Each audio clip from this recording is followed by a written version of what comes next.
Welcome back to the Wolff Den, presented by Winnigan Academy. I'm Matt Wolff, founder of Ticket Time Machine. Today we welcome Andy King to the show. Welcome to the Den. Hey, Matt, thanks for having me. Yeah, looking forward to a great conversation about a variety of things, but some people in the audience might know who you are, but for those who don't, give a quick intro and we'll get to it. You know, it's interesting. I have been a pretty successful event planner in the wonderful world of USA and across the globe for about 35 years, hosting a lot of pretty amazing, successful events. But, you know, I'm really known for one big event. Oh, yeah, the Fyre Festival. And that's where people recognize me each and every day, even this morning at the grocery store. Oh, yeah.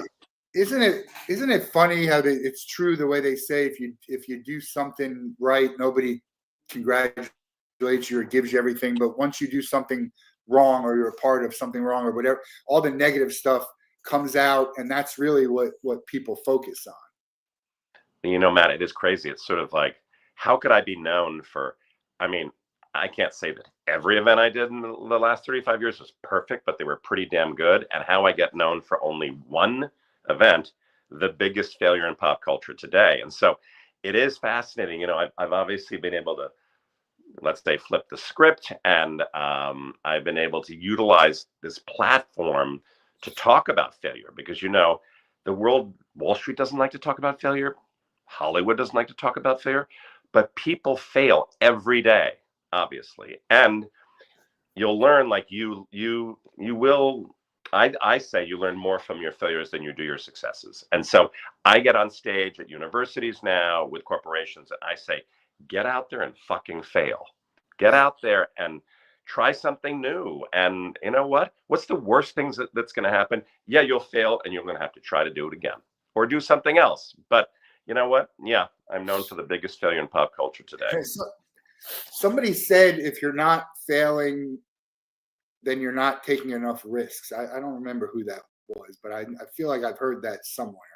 Yeah, well, you know, speaking of that, right? I mean, there it is, TMZ riding me this morning. Like, come on, Andy, let's hear about Fyre 2. Like, yeah, wait, I would say, and we'll probably talk about this because we'll get into a lot of it, but the fact that you got known for Fyre Festival you've turned it into a positive. There's a lot of good things that have happened to you because of that. You're engaged. I feel like that has something to do with it, right? I thought I heard a story about, you know, you had met your partner, but then after the Fyre documentary came out or something involved with that's when you guys first started to get together. You have a show that came out at Evian does a promotion. So there was some good to come out of it for you.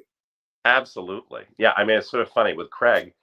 I was hosting the pre-Oscar party in Beverly Hills at the Four Seasons. And so I was in LA for about a month and a half getting everything ready. And I always loved to stay out at Venice Beach. And so I was at one of my favorite restaurants ordering a glass of rosé and about to meet friends for lunch. And this cute boy comes up and orders a beer standing next to me and started to chat. And, you know, I mean, that was it. 5 minutes. We had a quick conversation. He had this great Scottish accent. And he said, I was just flying back from Australia, going through the States and heading back to Scotland. And that was it. Boom. And then, of course, a couple months later, he turns on Netflix and sees me there. And so he tries to reach out to me on, I guess, Facebook, which I'm really bad at. And then, of course, Instagram had gone wild on me. So I couldn't even keep up with it. And I hadn't hired anybody to help me with it yet. So he then hit me up on that gay website, you know, called LinkedIn. And of course, he's like, you may not remember me. My name's Craig McLean. I'm from a small town in Scotland. We met, you know, 2 months ago on Venice Beach at a restaurant at lunch. We spoke for 5 minutes. I'm not out. My family doesn't know I'm gay, either do my friends. I thought you were really handsome. And I'm coming back through California in a few weeks, and I'm hoping you'll be around because I'd love to treat you to lunch. And so he did come back, and we had lunch. And then the next day I flew him to New York, and you know, the rest is history. We're getting married on June 14th in a castle in Scotland. Pretty crazy. I saw you got engaged last year, so congrats. And wedding in June. I saw you posted something about your outfit, or you do a little bit of maybe some kilts. Oh yeah, we're having, so it's Craig's mother's family's tartan, so over there you go through this whole history thing, and so Craig's having a Craig had a kilt made, and it's the whole thing. I mean, it's everything from like a knife in your sock to like a pocket watch to a jacket and a vest and a shawl. And then I'm like, I'm not sure I can do the kilt thing. I guess I could, but let's try something different. So I said, how about a pair of pants? Which of course I became the laughing stock of the Yeah. of the kilt store, because pants in Scotland is underwear. And I said, I'd just like to get some matching pants made to his kilt. They're like, what? You're just going to wear underwear at your wedding? I'm like, no, no, no, no, no, no. So they call them trews or trousers. So that's all been made now, and we did the fittings last week in Scotland, and it's going to be quite the wedding. I'm telling you right now. I just celebrated 5 years. Got married later in life. I'm almost 50, so it's you never know when it's going to happen, right? You never. Yeah. Congratulations. Well, yeah, I waited 58 years for this one, so now I'm about to be 64, and we're thrilled, and we decided to finally kind of make it official. And I didn't think many people would come, obviously, because we've rented this beautiful little castle in a teeny town called Girvan in Scotland, and now we're getting upwards of 300 guests. Everybody's coming. It's crazy, and people.com's doing the feature, and then the Daily Mail will do it, and we're trying. I think it's a good time too, Matt, to be able to say to people that gay marriage is okay, especially during these crazy times. I was in Ireland with my sister on a trip. This is a long time ago, and gay marriage actually passed in Ireland. That as we were there, it was the first country to do so, and then it took a little while. I don't know. It's so I don't even understand the argument against it, but because we're not supposed. I guess religion is the only thing that that I would think of would be the opposite for it. And we're not supposed to be run by religion. So, look, it's here now. Hopefully whatever's going on in the government won't ever change it. It just seems silly. I don't know. It's ridiculous. I don't know what else to say about that. Did you know that did you know he was gay when you first met him and talked to him? No, not a clue. So that message came as a pretty big surprise. Yes, the gaydar wasn't working that day, so I didn't quite, I didn't pick up on it. So it was quite a surprise when I got the message on LinkedIn, and it was flattering. I mean, it was kind of funny because, as you know, I think with Netflix, think about it. Fyre was streamed into over 400 million homes around the world. I mean, it's crazy. And then COVID hit, so everybody kind of watched it, and so. My meme doesn't go away. I'm sure you saw, like, Matt, last week. I mean, it's been the last couple of months was like, first, was I gonna be able to save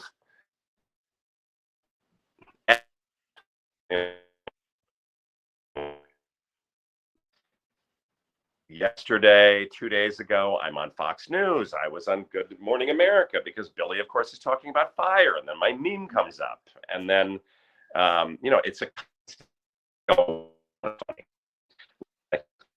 it's what you do with the fame, and I've still struggled a little bit, but part of my whole mantra is spreading love. So it's always hashtag spread love, because I struggle with all the criticism that takes place on the on the internet today and with social media. And as you may know, I mean, I was a keynote speaker for Social Media New York and LA, and I got on stage in front of 10,000 people. I'm like, listen, like, shit happens, and what do you do with that when it does happen? Obviously, I took some pretty rotten lemons and made really good lemonade, but I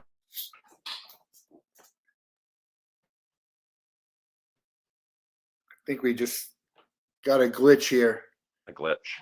Yeah. What was that last thing you said? That cheese sandwich, I mean, with Fyre Festival, went viral around the world in 30 seconds. And I know that many people will say, come on, Andy, really? I said, listen, If that cheese sandwich hadn't gone viral, and the quick background stories you may know, Matt, is that a couple kids got drunk.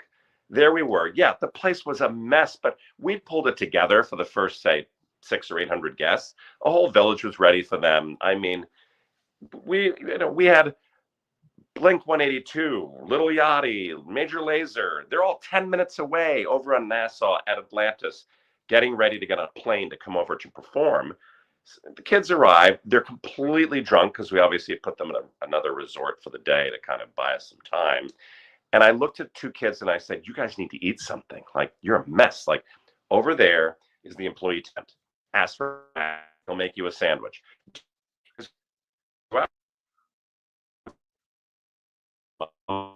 Name it. I had 22 young culinary students with two big caterers from Nassau. They're preparing a feast. But I said, "You guys need to eat something." And of course, I turned around, a few other things I needed to do. 5 minutes later, I look around. There are 600 people in line for that cheese sandwich. And I knew, I sent a team over. I said, "You work that line right now and you tell those kids that is not dinner. That is just something to kind of tie people over." And boom, you could see the girls with their iPhones just taking pictures of the cheese. And I knew that was it. Like, do you realize, I mean, people don't talk about what a mess Woodstock was. I had two brothers there, I mean, sure they were dropping acid or doing whatever, but traffic backed up 20 miles, pouring rain, mudslides, no water, Yeah, I've heard the Woodstock comparison. I think it's a little, I don't know if it's really that equal because of the just the way the festivals were presented. When Woodstock was people trying to get together to listen to music, the lineup was insane. I don't think people cared so much about the atmosphere. And you have a lot of festivals that have that, and some excel, and some become a real big mess. I want to go back to one thing you did say is the pandemic. That was the timing couldn't have been any better for that documentary, because that's all anyone did was watch whatever was on TV. And so it became such a big thing where not many people maybe would have known without that documentary. I'm pretty up on the music world and the music festival world, and I didn't really hear too much about it until that documentary came out and kind of blew everything wide open. Absolutely. Yeah. I mean, it was crazy. I mean, and I had to do, I was the keynote speaker in Australia for one of the largest music festival conferences in the world. You would have thought I was Jesus getting off the plane. And then there I am. I'm Germany, Lithuania, I mean, Moscow. I mean, I did a world tour, and I mean, it was crazy. And it was really all because of COVID, because everybody watched. They all watched the Fyre documentary. Everyone saw it. Well, now everyone's asking when the Fyre Festival 2 documentary is going to be. So let's talk about that real quick. I don't know what information you know or don't know. Were you asked to be a part of the second one?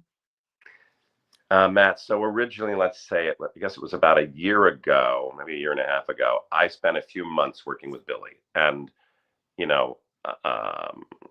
against the wishes of my lawyers. I was going to say, why would you even, if you were asked, why would it not be a quick no? I mean, Matt, you know what? I'm that guy. I see the best in people. I mean, that's why I am the ultimate team player. That's why I am the guy who will do whatever it takes. And, Billy and I grew up, obviously I'm not, we're very different in ages, but I'm his parents' age, but we grew up in neighboring towns in New Jersey. I knew a lot about the kinds of things that he was up to earlier. I was on the board of one of his first companies, helping him grow Magnesi's, the black credit card company. So I know his capabilities. With Fyre, it just grew out of control, but he wouldn't step down or step back and admit that. I basically was flown in, as you know, with 6 weeks to save it. And I walked around and I just said, and Billy and the team said, "What do you think?" I said, "As long as you change the messaging," and that's what you touched on earlier, Matt. It's like, as long as you explain to people, this is not a luxury music festival, everybody's going to have a great time. But they never did. Hours before the guests got there. It was too late. And I said, "Guys, come on. Like, they're staying in tents, but there'll be great music. And we've got enough Casamigos and Whispering Angel to sink the island. We've got great lineup. It's beautiful weather. Like, it's going to be amazing. Let's just change that messaging. And it never got changed. And so, that was, I think, one of the biggest hiccups. Now, so Billy reached out and said, hey, I'm working on Fyre 2. I'd love to talk to you. No one else is going to talk to him about it. Nobody from the previous teams or anything. And so I flew up to New York. I said, let's just start with one thing. How about if we try to change your image a little bit? And let's have you focus on giving back and repaying people. Let's make that a narrative right now. He hasn't done that. So obviously whatever you said to him didn't fly, because what I can see now is I saw that only a small percentage was going to go back to people. I don't even know how legally this is allowed to go.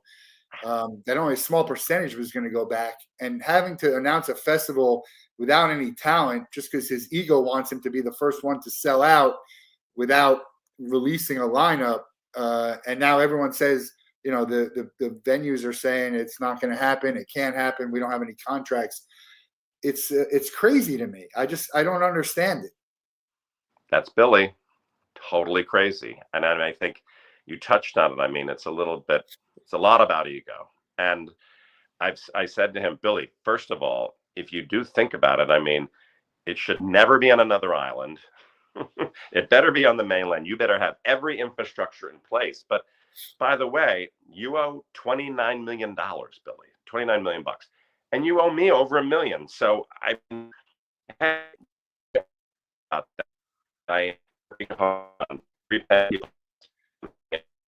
seen figures. Maybe he's paid back 50 grand so far out of the 29 million. I mean, I don't know. God bless him, right, Matt? I mean, I'm fascinated. And I don't know, but you saw who, what was it, Antonio Brown? Who was it today that he was, a quarterback or a football player for the Steelers? So I think that was today's announcement that he committed to headlining, but he just had he's like the one-hit wonder from 2 years ago or 3 years ago. I mean, I don't want this to be taken the wrong way.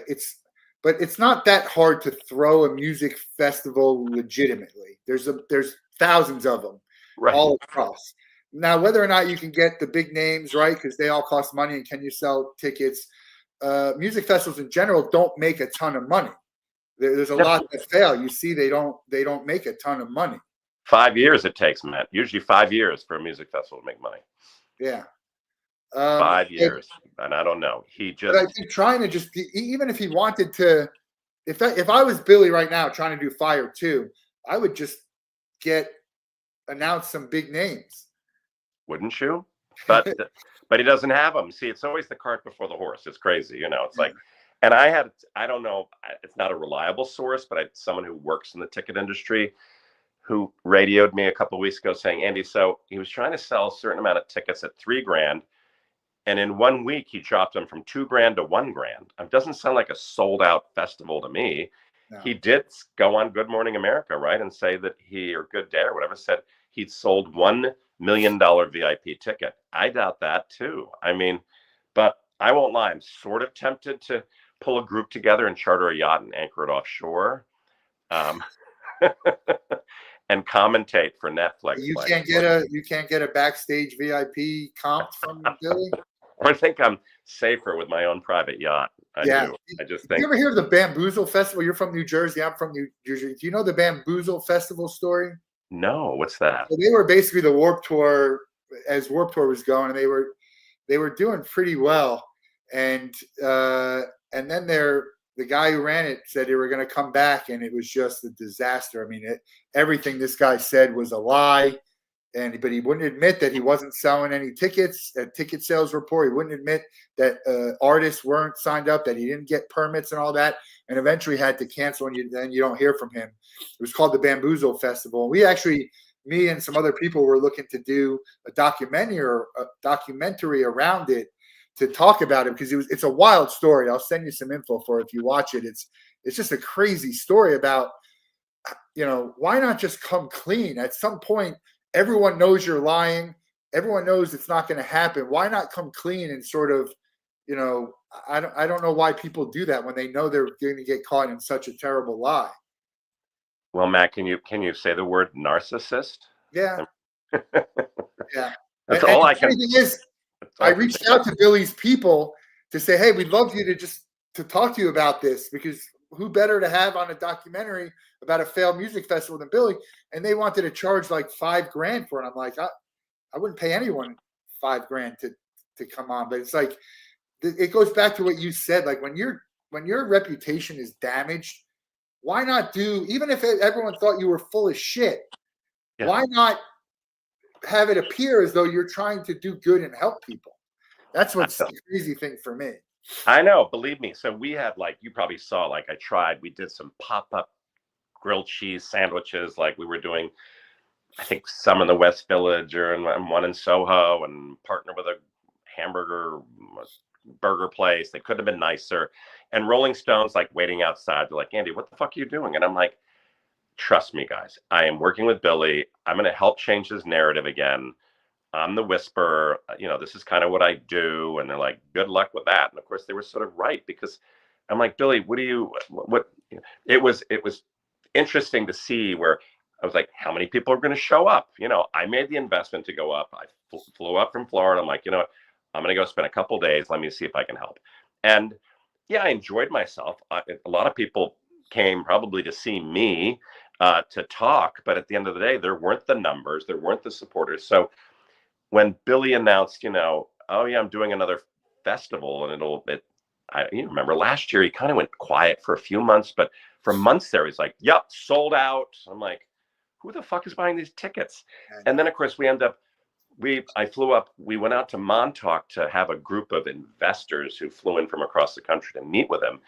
And that morning, he's like, yeah, I'm sending a car from Manhattan to bring you out. I said, oh God, all right, that's fine, And then in the car on the way out, he announces that he's had 5 threats to his life that week. I'm like, well, Billy, I said, where are we doing this dinner for investors? He's like, I said, do we have security? He's like, no. And I'm like, yeah, and it's in some open-aired pizza place or something. I'm like, God, Billy, really? Is this?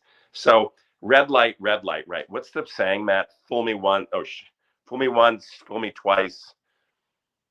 Yeah. 3 times, shame on you, or whatever. And I just wish the best for people, but I feel badly. It's like, come on, Billy, like, you can't, who are you conning? You're conning the world. And don't you think, he'll probably be one step back going into prison again. First of all, nothing he's doing is illegal.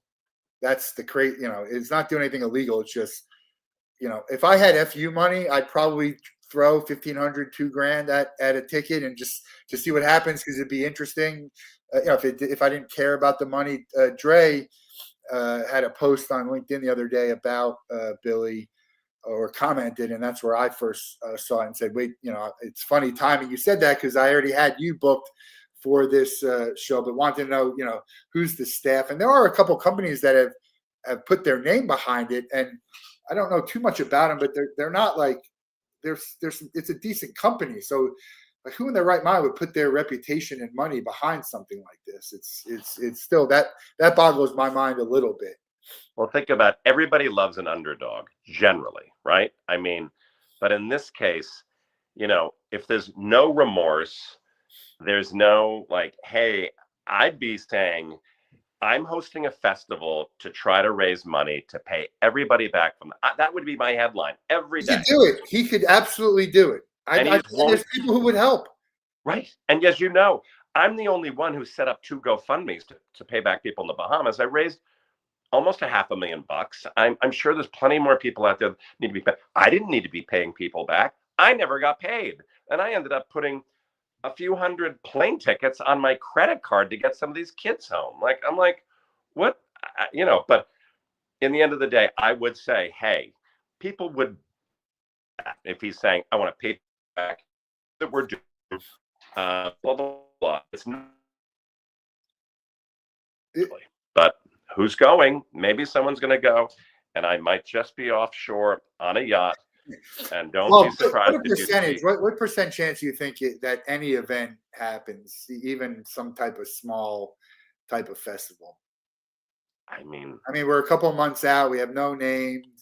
The venue's saying they have no contract. It's got to be less than 10, right? I'm going to put it up a little more from there, but I'd say 25%.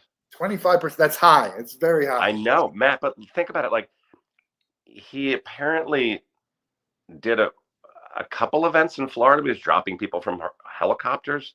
Was that like 6 months ago? I don't know. But I mean, maybe it's high, but I think that he's going to do something. It could end up being 50 people. But the fact that the Mexican government and the tourism board of Isla Mujeres, whatever it's called, they are not aware of anything. How could you not be working with the local government? Maybe it's all maybe he's just told him to say that. Maybe he told them to say that. I don't know. Maybe that's part of his strategy. Well, it'll be very interesting to find out. It's crazy. It's crazy, but yeah, my word. But at this point, I am sort of steering clear, but I'm sort of fascinated. And part of me is like, it would be kind of interesting to be anchored offshore and maybe have a few old players with us and have some drone footage. I don't know. And maybe learn a little something or not, but I'm in for that. I gotta, I talk about this all the time. It's sort of an overarching feeling that I have is that people are not, there's not a good enough deterrent for bad behavior in this world. No. And I think the Billy story is a very clear example of that, because he whether he should have stayed in jail for all that time or not, I don't know. What's jail going to do? But I mean, he should never be able to run a business or anything like. I mean, it should be illegal for him to even attempt what he's doing outside of having some independent, organization overseeing it. But to me, it's like, that's the thing, is that people take these risks because most of the people, especially, let's face it, white males, are going to get a slap on the wrist, and that's probably it. Yeah, I know, but I do say, get out there, take risks, get out there and fail, and if you fail, I'm sure there's a story behind every top business owner and business leader around the world. There's many stories of how many times they failed, but in this scenario, I just think that he's going about it once again all the wrong way. But who am I to criticize? I don't know. Yeah. I mean, I'm focusing. You have an inside look at the way the first one went down, at least towards the end. So I think your perspective would be as good as other. It's interesting that you say 25%. We'll see. Obviously, there's a lot. There's still a lot of time. I think the only thing I would say is the permits and stuff, to me, 76 days out, if he doesn't have those and permission and all this other stuff, there's so much logistics that you need to have done. And I've never even run a festival, but it's just pretty obvious to know that you need a lot of this stuff done before 76 days out. Listen, people reach out to me, as you can imagine, every day to have me help them with festivals. And I always say, you got 9 months? Like, what are you talking about? I'm like, we're not having you tell me you're not at least 9 months. If it just be the starting point. If you're into it a little bit, let's chat. But I mean, I'm co-hosting a bluegrass music festival on the 28th and 29th in Charleston. And we'll have, 3,000 or 4,000 people, but it's been being planned for a year. I mean, I'll co-host, every year I help Darius Rucker now with Riverfront Revival. We have, 15,000 people each day. I focus on supporting local communities. I bring in local fishermen, local farmers. I bring in women who are collecting, used furniture, and we create these amazing experiences, but we need months and months to do that. And Darius does a lot of good. His Masters charity event is coming up next month. He's amazing. He's such a lovely guy. Oh, my word. So my next question was going to be, are you still going to do music festivals? The answer is obviously yes. Is that a big part of what you're doing? I wanted to talk a little bit about the Anonymous, the show that you were a part of on USA. But is music festival still moving forward a big part of what you do? Yeah, but it's interesting. I'm focusing more on like the artist relations and just the VIP experiences in some of these festivals. So um, I love kind of tailoring my gifts, my expertise to creating these amazing experiences in kind of a smaller set group. Yeah, so this year is um, the Bluegrass Music Festival. We got High Tide coming up on June 6th, 7th, and 8th, the kind of younger crowd, which I will host the VIP in Charleston as well. Um, but I'm probably only doing 2 or 3 a year. That's kind of it. And we'll see. I'm thinking about, the Anonymous um, didn't do as well as I'd hoped. Yeah, why is that? Why do you think that is? I think, Matt, the concept was pretty complicated. Why NBC positioned us on USA Network at 11 p.m. on Monday nights, but it was after WWE, which they felt was a huge audience. It's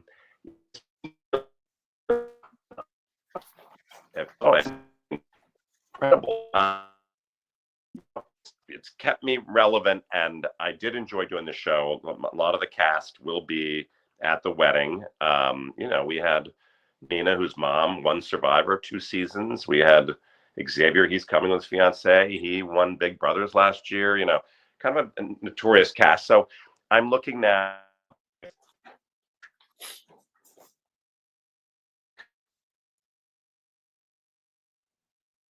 in the reality world. So we're working on that too. I'm not a reality TV guy, but I did read somewhere that they said the strategy behind releasing it only every week instead of giving everyone it all at once to binge was something that might have backfired.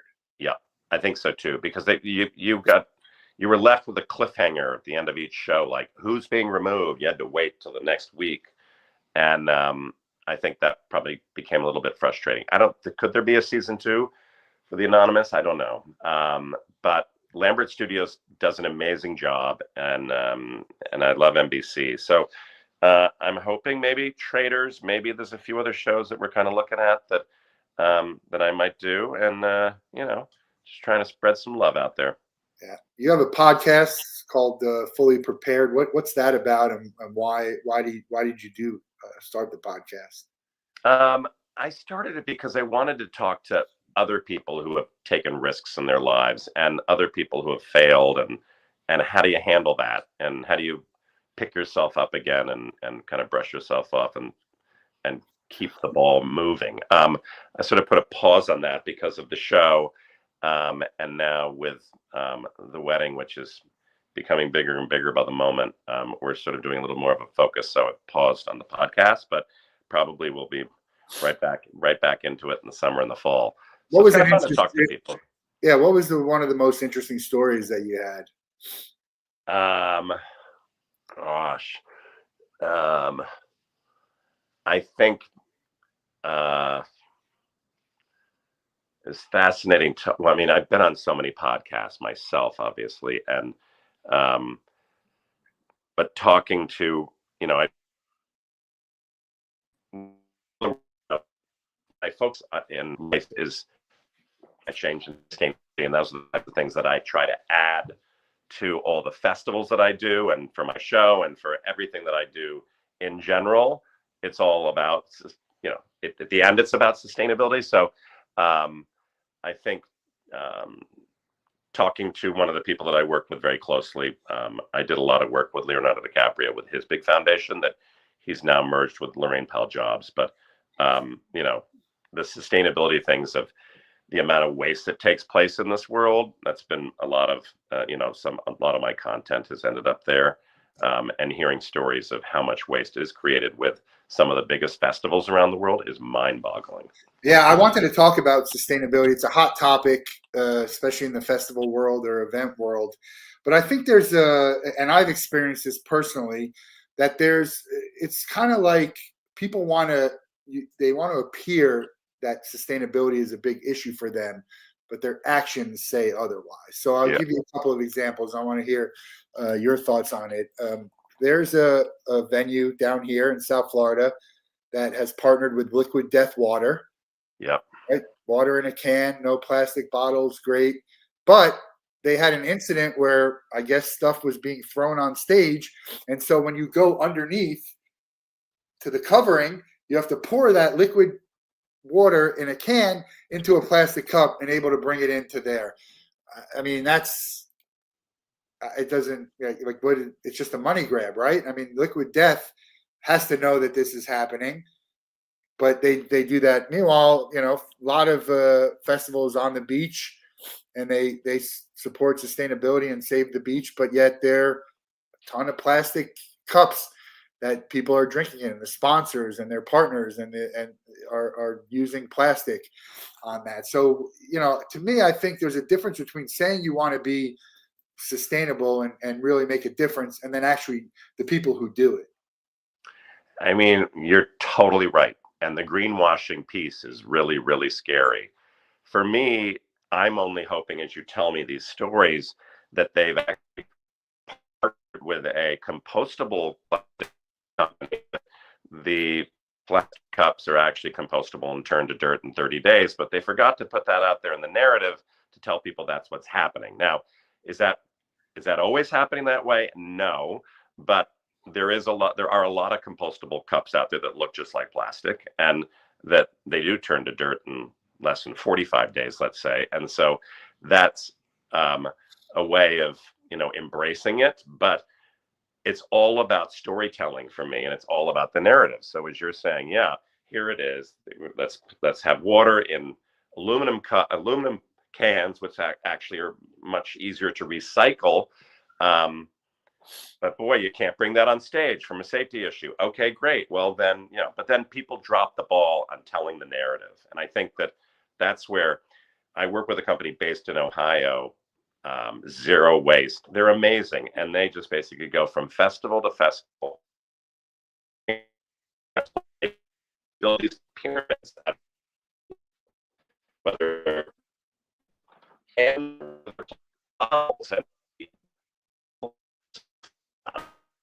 like an activation to show people how bad it is. But then we'll say, okay, tell you what, we're partnering with 4Ocean, who makes all my bracelets, and they collect fucking plastic water bottles. They make some of the coolest bracelets around the world, all from plastic water bottles. Oh yeah. Then we work with TerraCycle out of New Jersey. I don't know if you know them, but they'll collect everything from fucking chewing gum to whatever. They make tires for cars, roof tiles for homes, out of the most obscure things. And so, but that narrative doesn't get told very well. I try to focus on that at a lot of the festivals to show people, tell you what, here's what, if we do have plastic here, here's what we're doing with it. We're not putting it back into the fucking landfill. We're putting it back into the economy. And how are we doing that? We're reusing it to do something else. Well, that's another interesting point, because the landfills and the stories and reports that you'll hear is that there's just not as much actual recycling going on as that to maybe make a difference, which is why people are indifferent about it. When I started doing festivals in South Carolina, I met with two of the biggest garbage collecting companies, and they were all gung-ho and on and on and on, and they hire vets, and we have people that have done, Iraqi tours. I'm like, oh my God, I love this narrative. And at the end, both fucking companies came to me and said, Andy, we'll be honest with you, like, we suck at recycling, and it all goes to landfill, and we're working on it, and we'll keep you posted. But you're going to have to go out of state to find a company who can help you do what you want to do, which is to keep plastic out of landfill.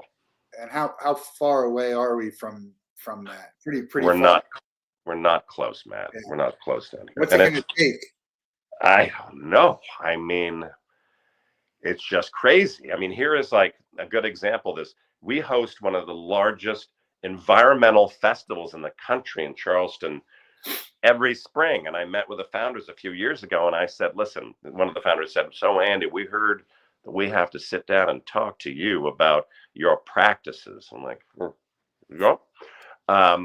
I said, listen, I'm trying to embrace the world of sustainability, and I'm trying hard to kind of help push climate change back a little bit and kind of save the planet. And One easy way is just to eliminate plastic at all large events. Quite simple, not that hard.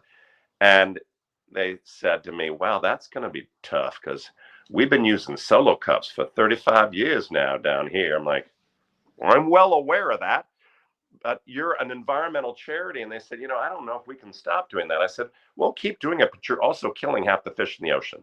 I'm like, well, okay, well, let's sleep on this and we'll get back to you. It's just a mentality. But isn't it better just to say, look, we're trying to figure out the best way to do it. We want to be sustainable, and we're going to try to do the practices that can make us sustainable, but we haven't figured that all out yet. So if we're being open and honest and transparent about it, it's not going to be 100% sustainable, but we're working towards that. And we also have to be, to where the customer and the fan experience is okay. And the fans got to care about. I'll tell you another story. I go to Tortuga Music Festival every year on the beach. It's save the environment. Great. Love it. Yeah. They have an incentive where if you collect garbage in a bag, you can get points and collect a t-shirt or whatever. I've never seen the beach I go every year. It's a mess. People throw their shit. It could take you 30 seconds to create a bag, and people just throw it and it's everywhere. Now they do a good job of cleaning it up, but that just goes to show you the people who are going to this festival, they don't care about it. They go for the music, they go get drunk and have a good time. So how do you get that? I go to Ocean's Calling in Ocean City, Maryland. I walked around for 40 minutes to try and fill a bag. I mean, no one was throwing stuff on the floor. So, it's just a different environment, but they're all trying to get to the same place. But, you can only control the fans and the attendees so much as to what they're going to want to do. Yeah. I mean, Glastonbury in the UK, these kids go, the festival's over, they leave their bikes and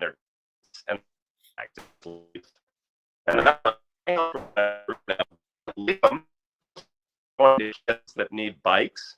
Those tents are going and sleeping bags are going to homeless shelters. Go for it. So we then develop teams to kind of work on that side. But you're right, the mentality of some goers. I mean, that was my turning point in 2014 when I helped produce Beyonce in Central Park for the first climate march in the world. And 2 million people came into Central Park to hear her perform, who support, sustainability and climate change, to stop climate change. And you've never seen so many plastic water bottles and solo cups left on the ground in your life. And I'm like, how did this happen? Well, they're paying for a ticket to see the event that's supporting it, but that doesn't mean they're supporting it. Maybe they just want to see Beyonce. I mean, that's the thing. If you got around to a festival or an event that was there to support this, but it didn't have all the big entertainers or famous people or whatever it was, you might find a more difficult time trying to make that a success. Yeah, but it was a turning point for me to say, you know what? And Jane Goodall spoke for me for a big event that I did for Leo a few years ago. And she just said, if everyone in the world would do just one little thing every day, just one little thing, whatever it is, one little thing to kind of fight climate change, we'd I don't think people care enough, and they think maybe it's not going to be a big difference in my lifetime, which it probably is. But even if it wasn't, if it was for the next generation, it's tough to find people who care enough. I don't know. That's probably what my feeling about it, which is unfortunate. It takes so little to do right or whatever you think is right or good, or to be a nice person and to do good. I think I don't know, and I'm not a saint. Believe me, I try and make up for my mistakes, which is what you talk about, failure and mistakes, and do better. That's what I think we need to. I think that's what's more important than the failure, is just to try and learn from mistakes. Yeah, I mean, and just little things like support local wherever you live. Try to go to that farmer's market instead of buying all your produce at a supermarket.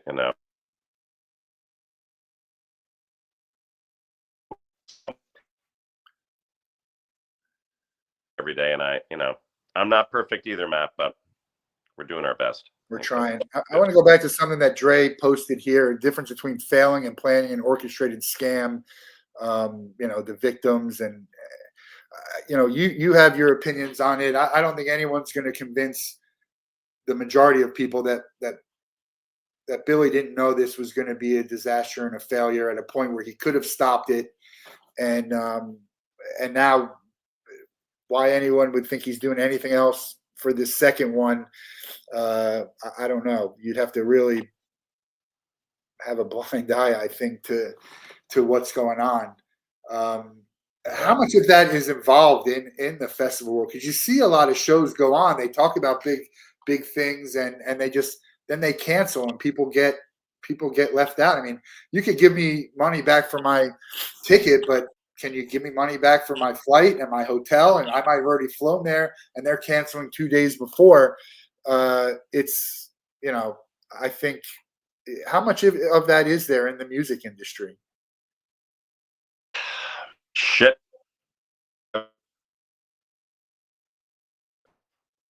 There's a couple things that I always joke with big clients about, and I'll say there's 2 things that I can't control. Most event planners can't, is traffic and weather. But weather is a huge, huge problem. And, I've been involved with some festivals that get completely washed out. And what do you do?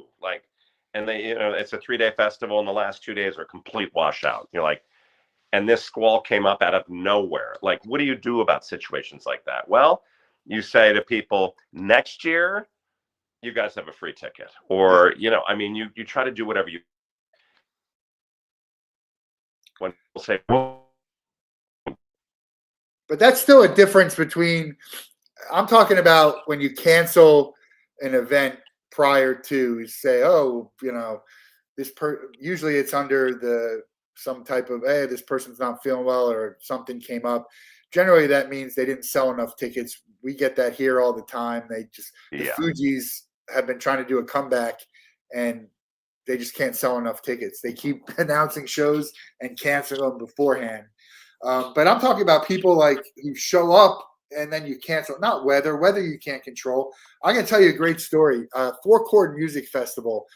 This guy, Rishi Bal, one of the nicest people in the music festival world. It's an independent festival up in Pittsburgh. And we did some really cool passes for them the first year I got involved, which was their 6th year. And I decided to actually go up to it because it had a great lineup. It had The Offspring and Simple Plan, and I was just really excited about it. This was the ticket we actually did for that. Cool. Commemorative ticket. And I got up there, and literally like 15 minutes before the gates are supposed to open, he finds out that Offspring's not going to play. Someone had a bad back or something. And he could have said he could have waited or whatever, but he announced to everyone waiting, saying, look, Offspring had to cancel. We still got a great lineup. It's going to be a great event. If you want your money back, we're going to give it to you right then. And some people took it, but most people went in. I think that it's that kind of good faith. And he's now going to be doing his 11th year. It's that kind of good faith. I think people understand that shit happens. Yeah. And but how do you mentioned, how do you react? How do you come back from something like this? How do you treat people? I think is going to be the big difference to what your reputation is, or maybe what your legacy is. And look, he lost his ass on that probably that year, but he's on his 11th year. So you got to be doing something right. You got 11 years of a music festival, and you get some big names and people coming back. I think, I don't know. I think at some point people got to start to think about others, and it's like a Ponzi scheme. You get caught in it, just come clean. It's never going to be worse if you just let it play till the end. I think that's always the worst case scenario. And once I think you got to kind of come clean and cut bait with things. And that's not just in music festival. That's just with everything. You see people, I didn't do this. And then 3 months later, I did it. Well, I say now when I'm talking to like people in the event world, the festival world, professional meeting planners, and I'm like, every once in a while now, you got to fire your client. So when people say to me, Andy, so what would you have done differently with Fyre? I ran a meeting every day for 6 weeks with 400 employees. And half the time I would finish that fucking meeting, Matt, and I would walk out on the back porch of that big building and burst into tears. And I'd just go, what the fuck Oh my God. But I'd say, you know what? This can happen. This can happen. I kept going. But then I'd sit with Billy every once in a while and say, Billy, you know what? Everybody's asking me, are you going to pull the plug, Andy? I'm like, I haven't pulled the plug yet, but we really need to think about this. Could you have pulled the plug? Could you have made it go away? No, see, Billy would not relinquish any control like that, you know. You still And I'm could have like, walked away from it. Why? I don't know if you've ever answered this, but why didn't you walk away from it? I kept saying, you know, that Woodstock got through and everybody loved it. And you know what? If this messaging finally gets changed, we have an amazing lineup on a beautiful island in the Bahamas. My family used to vacation there. You're down there with your hot girlfriend in a bikini and you're fucking eating a mahi-mahi sandwich and listening to, you know, Blink 182 and in your bathing suit and in and out of the water for $1,200 for a 3-day weekend. Not fucking bad. You know what? It's if we can do that. And we were this close. That cheese sandwich just blocked the last piece of it because kids would have gotten there, throw on your bathing suit, whatever. I mean, you're on a beautiful island. You're not in like Alcatraz, for Pete's sake. You're in the Bahamas. Like, you got plenty of liquor, plenty of food. And yeah, was it the perfect tent? But we had 600 or 800 tents that had rugs and nice bedding. And but why didn't the talent show up? The cheese sandwich went viral in 30 seconds, and within 30 seconds, I got the calls. Andy, manager of Blink 182, canceled. Boom, Little Yachty, canceled, and it was all. Don't they have contracts? I mean, it seems to me it seems like they were a little bit further away from this close to making it happen. That's just. You could be right, but. I mean, it's something. I think this is not going to happen. I'm like, guys, I mean, we're $2 million for that stage on the beach, which was just beautiful. But at the end of the day, the point of this discussion is like, you know what? Yeah, every once in a while you need to grow balls, which I should have done. And I should have said to Billy, this is not happening next week or in 2 weeks. Not happening. Going back, if you could do it all again, you would stop it 6 weeks out.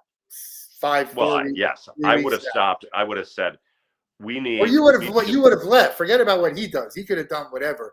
My guess is, without you, he would have been in real trouble. But yes, I would have said, hey, you need to postpone this thing, and it came up 100 times. He's like, absolutely not. I think, Matt, he was in so deep with some of these investors, he could not turn back. But he ended up losing all the money anyway. So that's what doesn't make. If you're going to lose it, if you're going to lose anyway, why not lose with dignity? Legally, or just say, look, shit happened. We could postpone it. We'll try and find a way out. Well, we'll hope. I don't know who King is, but Dre is asking if King is on board. Is that anything you know about? No. And are you have plans to sue McFarlane, or is that just a lost cause? Get in line. Oh yeah, no, God. I mean, it was the civil lawsuit was $100 million, and I think most people got $75 or $100 or something. Yeah. I think Dre makes a good point about Woodstock. I'm not going to argue about conditions or anything like that, but Woodstock was a legitimate event that just wasn't planned well. Correct. The intention was there, so there's a little bit of difference in the Woodstock comparison. Well, I do see your point about the weather and the conditions, and they had too many people in a space for what was actually going to be allowed. But Woodstock just was something that was just propelling me. I'm just going to say it gave me denial. I mean, look, you at some point, it would have been a shit show for you to walk out, and people probably couldn't blame you if you said, look, we make decisions all the time. It's very hard, and Billy, by all accounts, sounds like a very convincing person. Obviously, that we're even talking about the possibility of a Fyre 2 is ridiculous. Absolutely. Yeah. Well, it'll be very interesting to see what unfolds. So you do right now. You're kind of part-time, right? I mean, you're not like full-time all into the music festival. You have some projects that you work with. Was that something that was planned? I mean, kind of. I'm going to be 64 years old this summer, so yeah, I'm not. As you know, I think someone once told me 3 of the most stressful careers are being an EMT, an astronaut, and an event planner. And I'm like,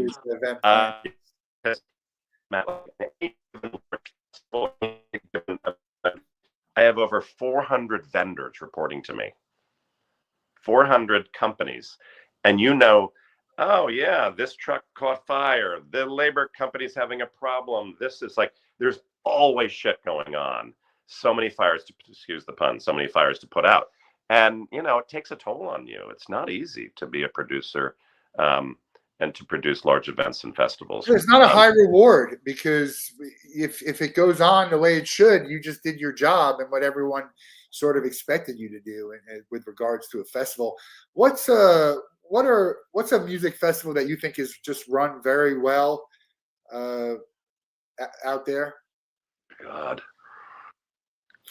I mean, am I funny? Am I bad to say Coachella seems to be pretty well run? I've never been, so I wouldn't be able to tell you. I could tell you, I've been to some festivals that are really well run and some that are just Yeah. I always hear great things about Tortuga, and you sort of confirm that a little bit. I've only heard positives about that festival. There's negatives, but I can tell you this: their first year was kind of a disaster, and they've just improved it every year and done things to improve the fan experience. The lineup, you can say whatever you want about lineups, right? It's not for everyone, but I might think something's a great lineup and you might think it's different. But I don't think you should judge a festival on its lineup. No. I personally will judge festivals on, the quality of service. And, I look around, I'm always like, who wants to wait in line 100 people deep for a warm beer? How can you not fix that concept a little bit more? Who wants to, how difficult is it to have porta potties that aren't a complete disaster and a complete mess? It's about service and staff. And those are the kinds of things that people really, they notice. They're like, oh my God, I love that last festival. What you love most about it? They had the best food trucks. We had some amazing drinks. The lines weren't bad. Bathrooms were clean. That's what people say. And I love that. I'm like, well, that's what I strive to provide, Drinks are so ridiculously expensive. At what point are people going to stop drinking at these festivals? I mean, what's the price of a beer? $30? Crazy. And believe me, I'm all about that too. I'm like, listen, I am, so Tito's is my brand. And Tito's, I don't know if you know Tito's story, but he's pretty amazing, based in Austin, Texas. And so he basically has a team of people that work for him, and they go out and they do a reach out to every charity in every city across the country. They're now in the UK now too, and they'll support any charity. They'll give you as much free vodka as you need to do a charity event. And that's why he's now the most successful billion-dollar liquor brand in the world. And that's why people leave. But so Tito's will help sponsor every festival I do. And as long as we align ourselves with a charity, a local hospital, or something of that nature, we're able to control the drink prices and help support local charities. So trying to weave that in more and more for so many of these festivals where you're not spending $20 on a fucking vodka and soda, but it's a reasonable price. And by the way, proceeds go to a charity. And Tito's is gluten-free also. I know that. My wife is gluten-free, so Tito's is gluten-free. You're starting a festival next year, Friday, Saturday, Sunday. Give me your headliners. You could have anyone. Prices in a factor. Give me your headliners. Oh gosh.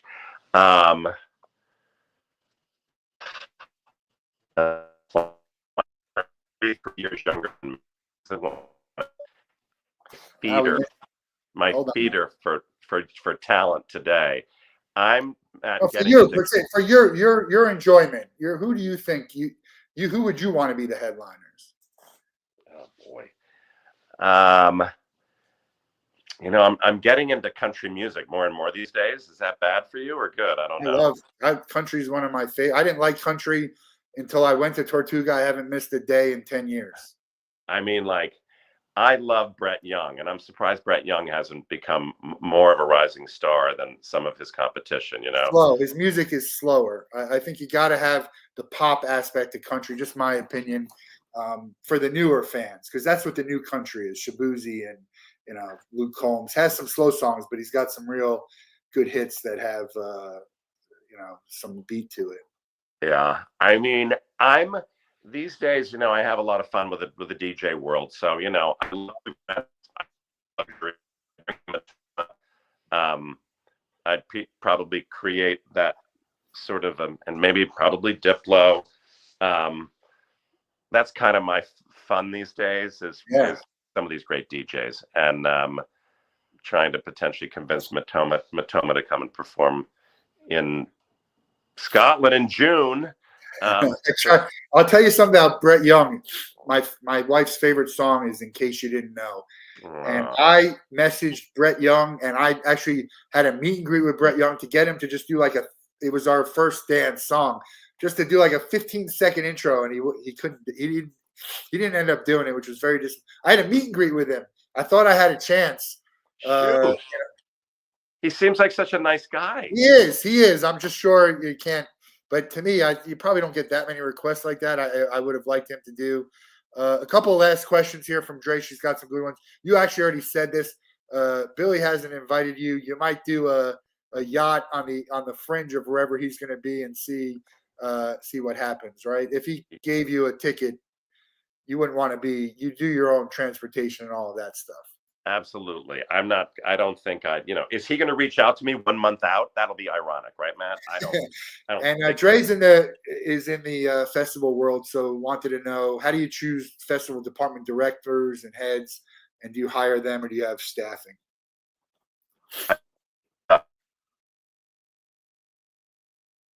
There are just so many con artists out there, even, like a Billy McFarland, that you've got to really have a list of people that you've worked with that I would know and that I could call, that I would trust.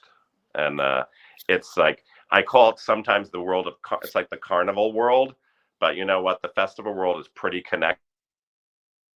But that comes with you working for so many years with a lot of people. What does someone do who doesn't have that Rolodex? What would you suggest to them?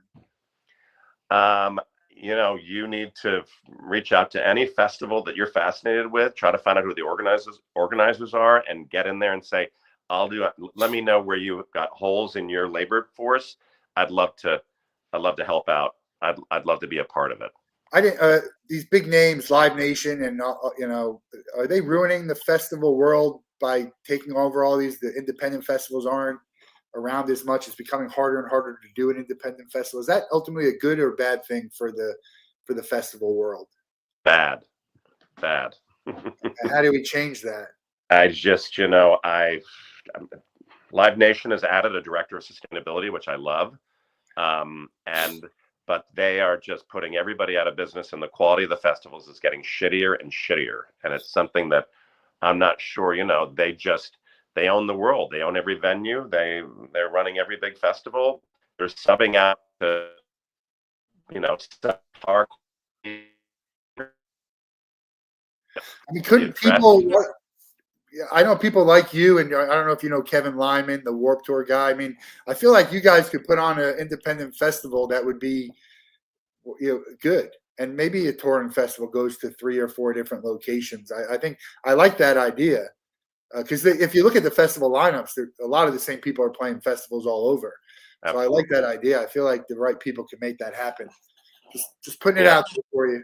I like that idea, Matt. I do, because Live Nation to me, and I would love to sit with them. I may one of these days, but it just saddens me that their responsibility now, they are the thought leaders of the festival and the venue world, and they're just dropping the ball left and right. They've got a big responsibility to get their shit together, and especially in the world of sustainability. They own all the amphitheaters, which down here they've gotten rid of there's a whole nother, we could talk another hour about what they've done to the amphitheater down here and the fan experience, but we won't.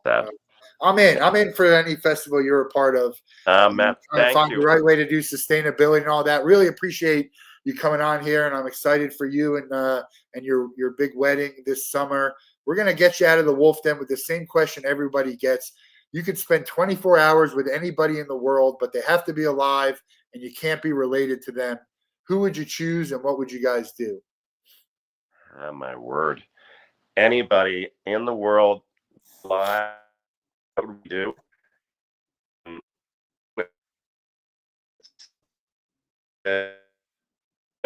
One of my inspiring guys would probably spend a day with Steve Martin, people always say I kind of look like him. And we'd probably spend a day sailing on a big, beautiful boat. Steve Martin, the comedian, he's one of the funniest guys around. I listen to his old stuff on XM radio, and he cracks me up every time. That I don't think we've ever had him too. That would be a great choice. The time to do an indie festival is now. I agree with that. I'm ready. Whoever wants to get this thing going, let's get it going. Really appreciate your time. As I said, congratulations on the upcoming wedding, and looking forward to seeing what comes next for you. If there's anything I could do to help, I'm here for it. Thanks, Matt. Just the real Andy King. Anybody wants to follow me on Instagram, that's always helpful. All right, real Andy King on Instagram. Check it out, AndyKingEvents.com. Thanks for joining, and we'll talk to everyone later. Be good. Do something good in the world. Do something good for someone else. Let's all spread the love. That's the message here. Thanks a lot. Beautiful. All right, guys. Thank you.